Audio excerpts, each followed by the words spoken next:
वैसे बड़ी पुरानी कहावत है, कहते हैं कर्महीन खेती करे, बैल मरे सूखा पड़े। क्या कुछ वैसा ही हो रहा है पड़ोसी के साथ। लाख कोशिशों के बाद मुसीबत आ रही है और सऊदी अरब के प्रिंस ने क्या बड़ा ऐलान कर दिया है, जो बहुत बुरी खबर बनकर टूट पड़ा है पाकिस्तान के ऊपर। वैसे तो सऊदी प्रिंस के बारे में पाकिस्तान की मीडिया कुछ और भी कह रही है, जानेंगे क्या है मामला। तो वहीं दूसरी तरफ पीओके में क्यों मच गई है हलचल और पीओके के लोग अब अजीब सी मांग क्यों कर रहे हैं। पीओके में जो छिपाया जा रहा था वो सारी चीजें अब निकल कर आ रही है। क्या गृह युद्ध या भारत में शामिल होने की तैयारी, आखिर चल क्या रहा है यहाँ पर। जियोपॉलिटिक्स में धमाल मचा हुआ है, आइए जानते हैं इन खबरों को विस्तार से। पिछली बार जब सऊदी प्रिंस पाकिस्तान आए थे तो इमरान खान खुद उन्हें लेने गए थे। ड्राइवर वाली सीट में इमरान खान बैठे थे, ये तस्वीरों में आप देख सकते हैं, और फायदा भी हुआ,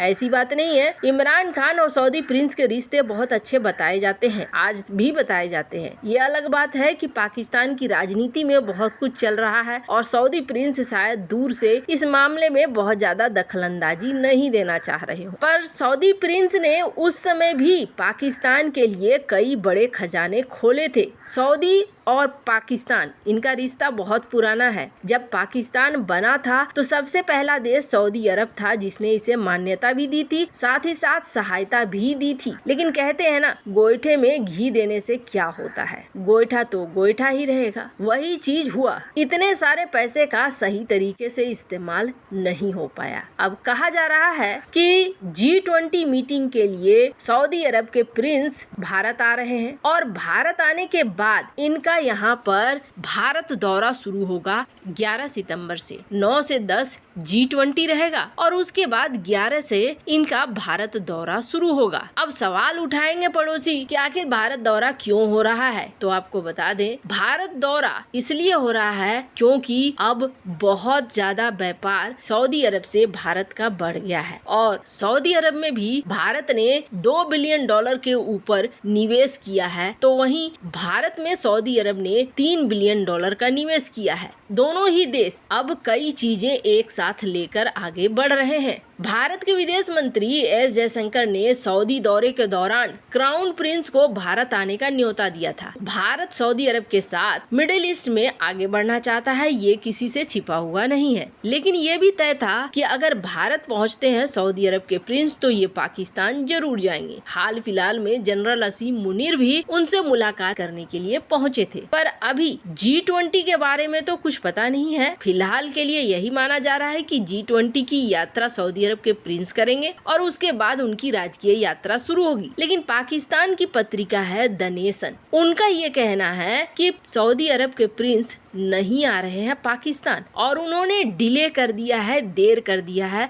वो अभी पाकिस्तान नहीं आएंगे। इन्होंने तो आगे ये भी जोड़ दिया है कि G20 भी नहीं जाएंगे, भारत की यात्रा में भी नहीं जाएंगे। स्क्रीन पर आप आर्टिकल देख सकते हैं। अब जिस तरीके से चल रही है सारी चीजें, अभी एकदम से बताना बहुत मुश्किल है। अब तो आने वाले कुछ दिनों में ही पता चलेगा कि क्या है सच्चाई। खैर, वैसे पाकिस्तान नहीं जाने के कई कारण हो सकते हैं। पाकिस्तान नहीं जाने का सबसे बड़ा कारण ये है कि पाकिस्तान में इस समय राजनीतिक स्थिरता नहीं है। राजनीतिक तौर पर इस वक्त समस्याएं पाकिस्तान में बहुत ज्यादा है, उथल पुथल सा मचा हुआ है। इसकी गिरफ्तारी, उसकी गिरफ्तारी, वो जेल में बंद है, ये जेल में बंद है, जैसे कि इमरान खान जेल में बंद है। तो ये सारी चीजें एक कारण है। दूसरी बड़ी कारण है कि पाकिस्तान में एक के बाद एक घटनाएं होती जा रही है, ऐसी जो घटनाएं याद दिला रही हैं कि कहीं पाकिस्तान टूट तो नहीं रहा है।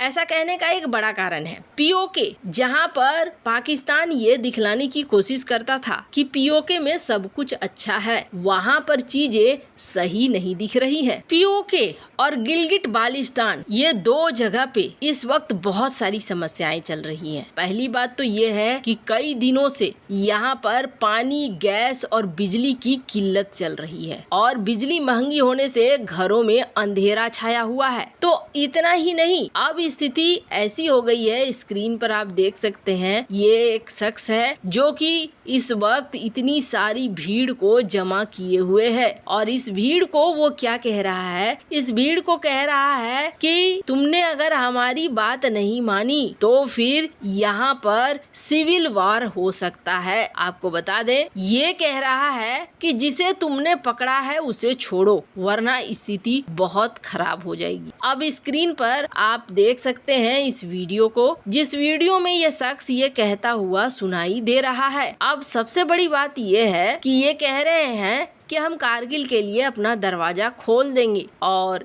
इसका मतलब है कि ये सोच रहे हैं कि अगर आपने हमारी बात नहीं मानी तो हम भारत के साथ मर्ज हो जाएंगे, भारत के साथ मिल जाएंगे। अब ये चीज क्यों हो रही है? सबसे पहली बात तो ये है कि काराकोरम हाईवे को ब्लॉक करना ये एक बहुत बड़ा काम है। स्क्रीन पर आप देख सकते हैं ये मैप, ये काराकोरम हाईवे जो है ये इतना खास है कि पाकिस्तान के कई इलाके को जोड़ता है, वो अलग। दूसरा, जो पाकिस्तान और चाइना का सीपेक है वो इसके बल पर ही टिका हुआ है। अगर ये रास्ता ब्लॉक हो गया है मतलब कि चाइना और पाकिस्तान के सीपेक पे सबसे गहरी चोट है। यहाँ दिन रात माल की ढुलाई होती है और इसी से सीपेक की जो थोड़ी बहुत परियोजनाएं हैं वो चल रही हैं। आपको ये मैप में दिख रहा होगा, काराकोरम के रास्ते कुछ इस तरीके से हैं। वैसे तो ये बेहद खूबसूरत है, लेकिन ये जाम होने का मतलब है कि इस पूरे इलाके में अफरा तफरी मचा देना।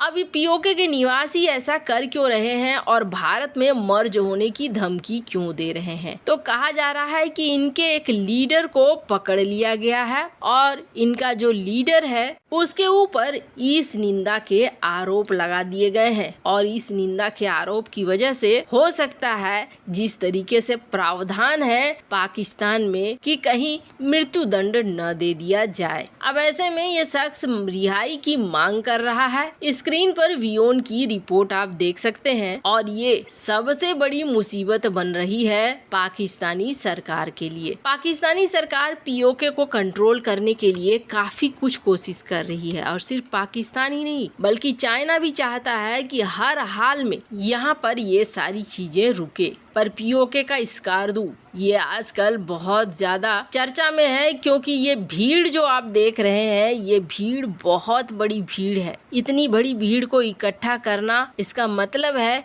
कि यहाँ पर सचमुच बहुत बड़ी हलचल है। खैर, इन सब मामले में आपकी क्या राय है कमेंट कर जरूर बताएं। जल्द मिलते हैं अगले वीडियो में नई खबर के साथ।